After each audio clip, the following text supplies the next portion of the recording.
Paz para todos, bem-vindo ao canal. Bom que você está por aqui.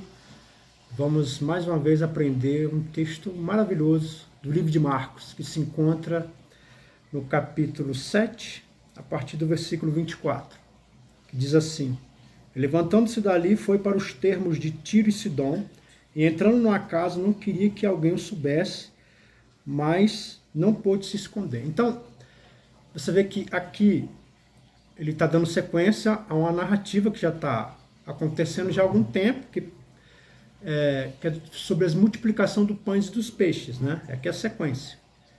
Então, você vê que quando ele fez essa multiplicação dos pães e dos peixes, Jesus se encontrava muito cansado e com muita fome. E os discípulos chamam a parte, tenta persuadir ele para ficar longe da multidão, ele até segue o conselho, mas a multidão vai atrás dele, e chegando lá, há aquela fome e há um milagre acontecendo, que é a multiplicação dos pães e dos peixes. Beleza. Resolveu um problema, que era a fome, mas não resolveu o segundo problema, que era a falta de descanso.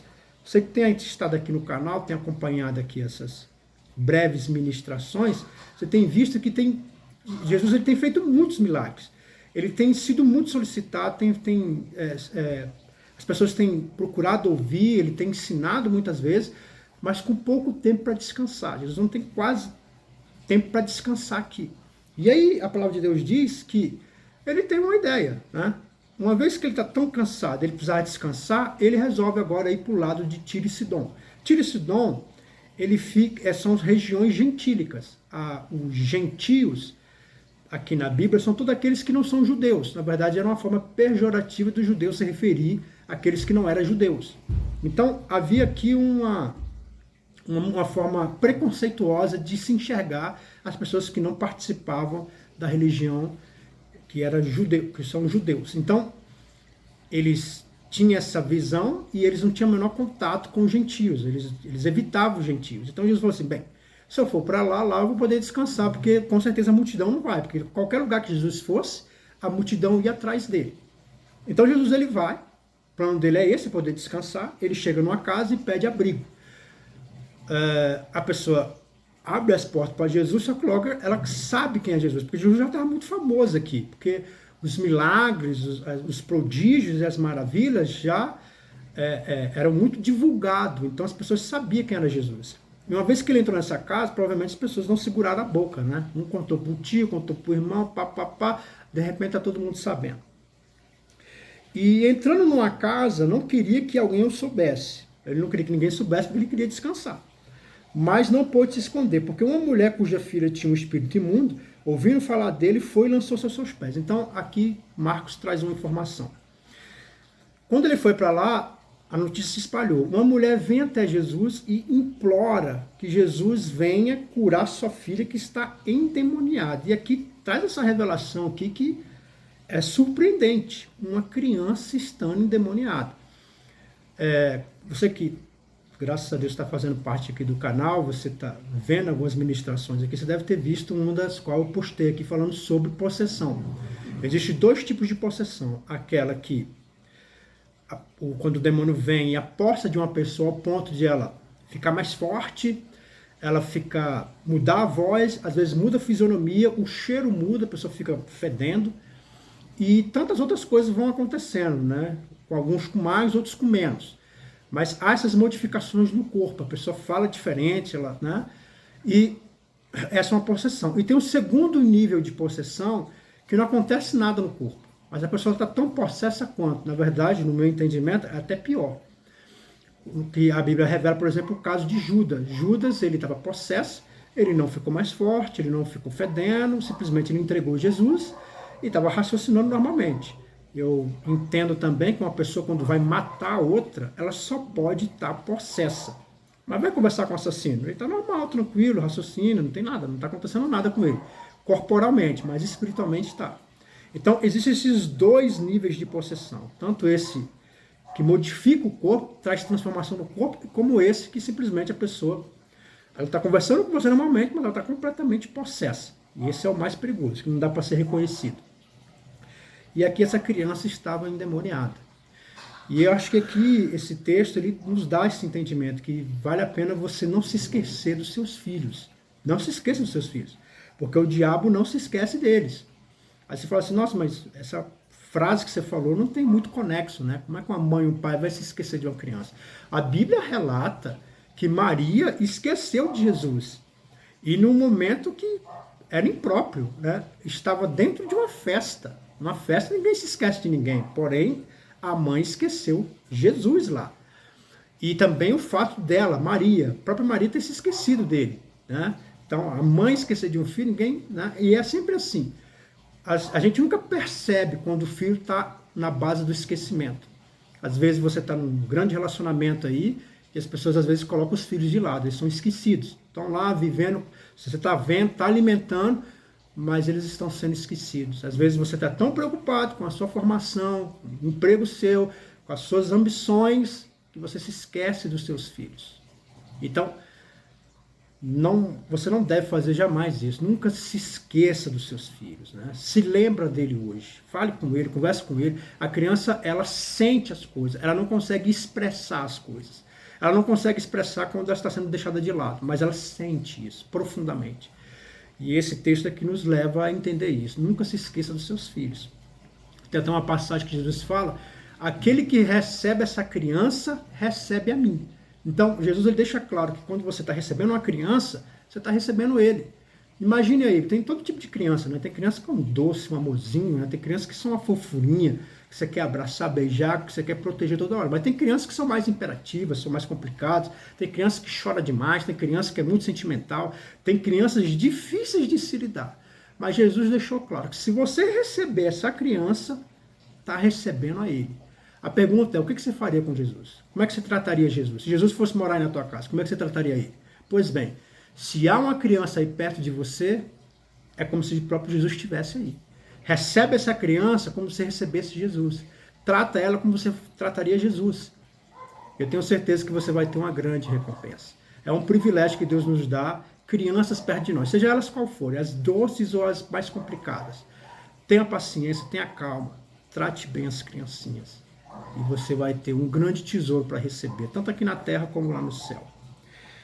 E essa mulher era grego, Ciro-fenícia, da nação, e rogava-lhe que expulsasse a sua filha do demônio. Então você vê que outra informação aqui que Marcos deixa claro é a origem dessa mulher, porque ele quer deixar claro que se trata aqui de uma pessoa grega. Então não é parte dos judeus. Jesus, quando ele veio para os judeus. Porque os judeus não o aceitaram, ele foi ofertado a nós, os gentios, entre aspas, né? Porque era uma forma pejorativa que os judeus falavam. Mas, então, depois que ele foi rejeitado pelos judeus, ele foi ofertado a nós. Então, aqui no próximo versículo, Jesus vai falar uma coisa aqui que muitos têm uma má interpretação, que diz assim: mas Jesus disse-lhe, deixa primeiro saciar os filhos, porque não convém tomar o pão dos filhos e lançá-lo aos cachorrinhos. Então, aqui é interessante porque Jesus primeiro está dando uma resposta que, na visão de alguns, é muito mal educada, né?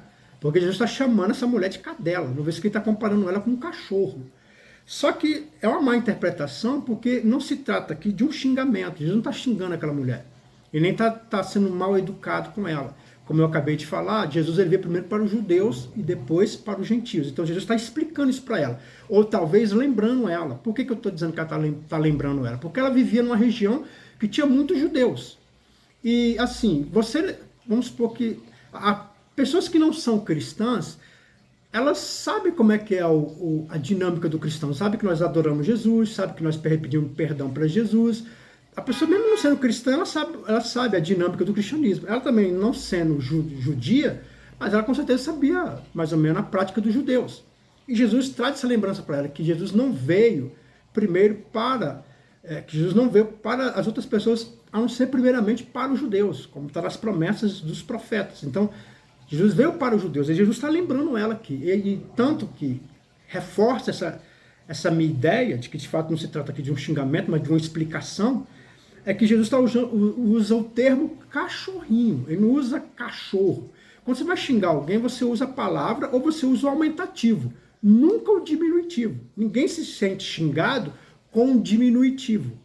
Então, o fato de estar usando cachorrinho é porque naquela época não havia muitos pets, não havia cachorros domésticos, né? Havia poucos.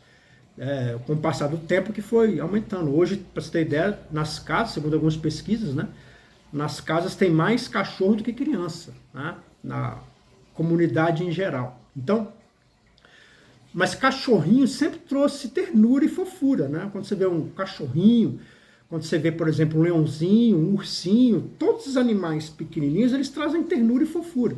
Então, no meu entendimento, não tem como isso aqui ser um palavrão. É simplesmente Jesus está lembrando ela que, de fato, ele veio para os judeus. Uma coisa também interessante é que, naquela época, a maioria dos cachorros eram cachorros que não eram domesticáveis, né? Então, eram cães selvagens que faziam estrago, né? Agora, é claro que quando a gente está falando aqui de animalzinho pequenininho, sempre trouxe ternura. Até hoje traz. Se para pegar um leão, traz medo.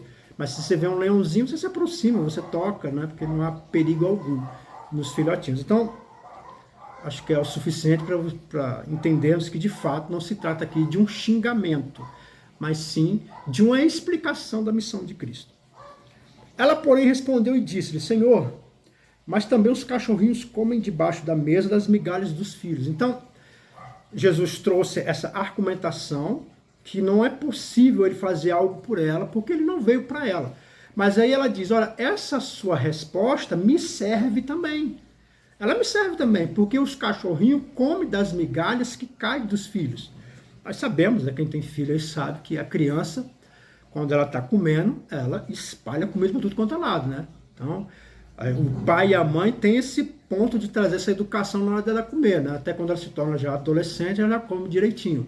Mas enquanto é criança, aí o ela come e a comida, né, vai se espalhando. E cachorrinho, né, vai comer das migalhas que caem. Essa resposta agradou muito Jesus porque mostra que ela teve muita fé. E o mesmo texto aqui, esse mesmo texto aqui que é relatado no livro de Mateus, traz essa mesma explicação e acrescenta uma coisa. Acrescenta que primeiro ela chama Jesus e Jesus não a responde. E aí depois ela insistindo, Deus dá essa resposta para ela. Isso nos leva a entender duas coisas muito importantes quando você está buscando a Deus, querendo que Deus te ajude. É que você tem que insistir. No primeiro momento Jesus nem respondeu ela. Então o fato de não responder não significou que ela se... Nossa, que cara mal educado, né? Nem falou comigo, nem me deu resposta, virou as coisas. Não, ela continuou insistindo. Isso me leva a entender que você que está com problemas sérios, às vezes até com os próprios filhos, você tem que insistir, você tem que orar. Jesus ele até chega a dar um outro exemplo, que uma mulher que tinha uma grande dívida bate na porta do juiz e o juiz não temia nem a Deus e nem aos homens. E ele falou, eu não vou atender essa mulher. Pouco me importa qual é o problema dela, eu não vou atender. Mas ela insistiu tanto, bateu tanto na porta, que ele falou assim, olha, eu vou atender ela, mas por causa da insistência dela. E Jesus fala assim, quanto mais Deus, se você insistir, ele não vai te dar aquilo que você está pedindo. Então, se Deus não está respondendo, continue insistindo. A resposta de Jesus aqui, Jesus ele deu uma explicação aqui, mas claramente uma explicação educada, mas claramente deixando